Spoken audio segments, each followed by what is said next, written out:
Hi friends, எல்லோருக்கும் வணக்கம். எல்லோரும் எப்படி இருக்கீங்க? நல்லா இருக்கீங்களா? இன்றைக்கி அந்த கதையோட அடுத்த பகுதி தான் பார்க்க போகிறோம். அதுக்கு முன்னாடி நீங்கள் செய்ய வேண்டிய விஷயம் என்ன அப்படின்னு கேட்டிங்கன்னா, மறக்காமல் நம்ம இந்த சேனலை சப்ஸ்கிரைப் பண்ணிக்கோங்க. கீழே இருக்க பெல் பட்டனையும் கிளிக் பண்ணுங்கள். அப்போ தான் நான் போடுற வீடியோஸ் எல்லாமே உடனுக்குடனே உங்களுக்கு நோட்டிஃபிகேஷன் வரும். ஸோ மறக்காமல் சேனலை சப்ஸ்கிரைப் பண்ணிவிட்டு வீடியோ பாருங்கள் ஃப்ரெண்ட்ஸ். வாங்க நம்ம கதைக்குள்ளே போகலாம். நான் வந்து என் சார்கிட்ட வந்து சொன்னேன், இது மாதிரி சார் எனக்கு ஏதாச்சும் பார்ட் டைம் ஜாப் இருந்தால் ஏதாச்சும் ஏற்பாடு பண்ணி கொடுங்க அப்படிங்கிற மாதிரி சொன்னேன். அதுக்கு அவர் வந்து ஏன்ப்பா இப்போ திடீர்னு வந்து பார்ட் டைம் ஜாப்லாம் கேட்குற, என்ன விஷயம் ஆச்சு, ஃபேமிலியில் ஏதாச்சும் ப்ராப்ளமா அப்படி இப்படின்னு கேட்டார். இல்லை சார், ஃபேமிலியிலலாம் ஒன்றும் ப்ராப்ளம் கிடையாது. இருந்தாலும் அப்பாவுக்கு முன்னாடி மாதிரி வேலை கிடையாது. முன்னாடி வந்து ஒரு 2 ஷிஃப்ட்டும் சேர்த்து ஒரு நாளில் பார்த்தாரு. இப்போ வந்து கம்பெனி வந்து கொஞ்சம் ஷிஃப்டெல்லாம் வந்து இது பண்ணி வச்சுருக்கிறதுனால அவங்க வந்து இப்போதைக்கு கொஞ்சம் வேலை இல்லாமல் இருக்கார். அதனால் ஃபீஸ் கட்டுறது கொஞ்சம் கஷ்டமாக இருக்குது சார். அதனால் ஒரு 6 மாதத்துக்கு இப்படி தான் இருக்குமா அப்படின்னோடனே, நான் செமஸ்டர் ஃபீஸ் எல்லாம் இன்னும் 2 மாதத்துல கட்டணும்ல சார். அதனால் முன்னாடியே நம்ம ஏதாச்சும் வேலைக்கு போனோம்னா கொஞ்சம் ஏதாச்சும் ஒரு 10,000 வேணுங்கிறப்போ நம்ம வந்து திடீர்னு அவர்கிட்ட போய் இது பண்ணோம்னா, அவரும் வந்து அக்காவும் வந்து காலேஜ் படிக்கிறாங்க, நானும் படிக்கிறேன்.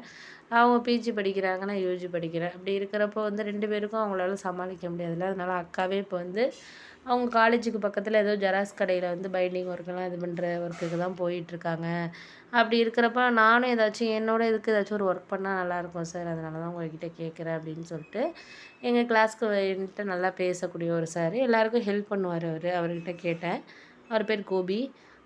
அப்போ வந்து அவர் சொன்னார், இது மாதிரி சரி நீங்கள் ஒன்றும் பிரச்சனை கிடையாது. நான் வந்து எதாக இருந்தாலும் நான் பார்த்து இது பண்ணிக்கிறேன். ஏதாச்சும் நான் ஃப்ரெண்ட்ஸுங்கிட்ட கேட்டுவிட்டு உனக்கு நான் சொல்கிறேன்ப்பா அப்படின்னு சொன்னார். சரின்னு சொல்லிவிட்டு அன்றைக்கி மத்தியானமே நானும் கிளம்பி வந்து வீட்டுக்கு போயிட்டேன். போயிட்டு வந்தோன்னே அம்மா சொல்லிவிட்டு கவலைப்பட்டுட்டு இருந்தாங்க. இது மாதிரி அப்பாவுக்கு வேலை இல்லாமல் இருக்குப்பா, எனக்கும் உடம்பு முடிய மாட்டேங்குது. இல்லைன்னா நானும் ஏதாச்சும் வேலைக்கு போயிடுவேன். ஒரு வருஷத்துக்கு எங்கேயாச்சும் போனோன்னா கூட பரவாயில்ல. பக்கத்தில் ஸ்கூலில் கூட கேட்குறாங்க. க்ளீனிங் ஒர்க்கு, இந்த லைப்ரரிக்கெல்லாம் அந்த புக்கெல்லாம் வந்து இது பண்ணுறதுக்காக கேட்குறாங்க. பக்கத்து வீட்டு அக்கா கூட போகுது. ஒரு நாளைக்கு 300 சம்பளமா, 9,000 கொடுக்குறேங்கிறாங்க. நான் போயிடுவேன் மாதத்துக்கு அப்படின்னோடனே, இல்லைம்மா உனக்கே கால் முடியாமல் இப்போ தான் கொஞ்சம் சரியாக இருக்குது. நீ திரும்பி போய் இது பண்ணிக்கிட்டு இருக்க வேண்டியது இல்லைம்மா. பார்ப்போம். நானும் கேட்டிருக்கேன் வேலைக்கு சார்கிட்ட, கோபி சார்கிட்ட கேட்டிருக்கேன். ஏதாச்சும் அவர் ஏற்பாடு பண்ணி தராரா என்னென்னு பார்ப்போம்மா. நீ ஒன்றும் கவலைப்படாத அப்படிங்கிற மாதிரி சொன்னோன்னே, இல்லைப்பா எனக்கு வந்து ஒரு மாதிரி கஷ்டமாக இருக்குது. அப்பாவும் இந்த மாதிரி இது பண்ணுறாரு, ஃபீல் பண்ணுறாரு. அவரும் ஏதாச்சும் ஆட்டோ ஓட்ட முடியுமா? ஏதாச்சும் ஈவினிங்கில் வந்து மதியானத்துக்கு மேலே வந்து ஆட்டோ ஓட்டலாமான்னு கேட்குறாரு. அதுக்கு வந்து வாடகையே கிட்டத்தட்ட கூட கேட்குறாங்க.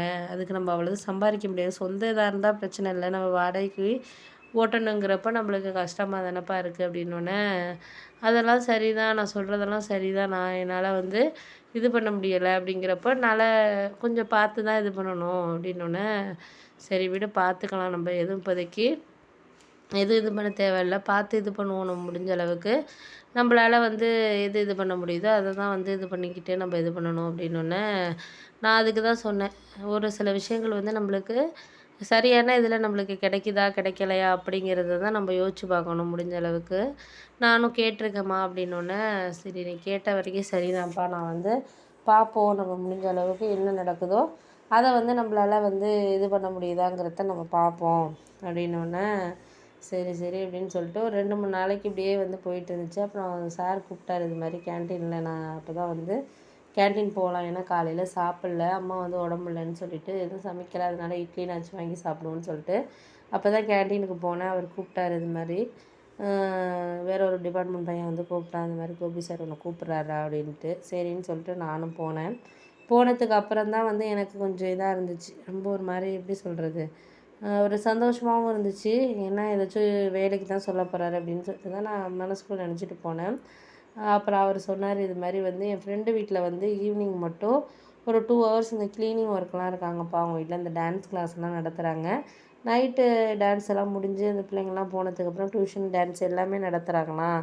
அது க்ளீன் பண்ணுற ஒர்க் மட்டும் இருந்தால் சொன்னாங்க. மந்த்லி உனக்கு 2 ஹவர்ஸாக வேலை, 6,000 தரேங்கிறான். ஒரு நாளைக்கு 200 6,000 தரேன்னு சொல்கிறான்ப்பா. நீ வேணால் போறியா? நம்ம ஏரியா தான், பக்கத்தில் தான் அப்படின்னோடனே, சரி சரி இதில் என்ன இருக்குது, ஒரு 2 ஹவர்ஸ் தானே ஒர்க்கு, எத்தனை மணிக்கு போகணும் அப்படின்னோடனே, அது வந்து மத்தியானத்துக்கு மேலேருந்தே நடக்குமா.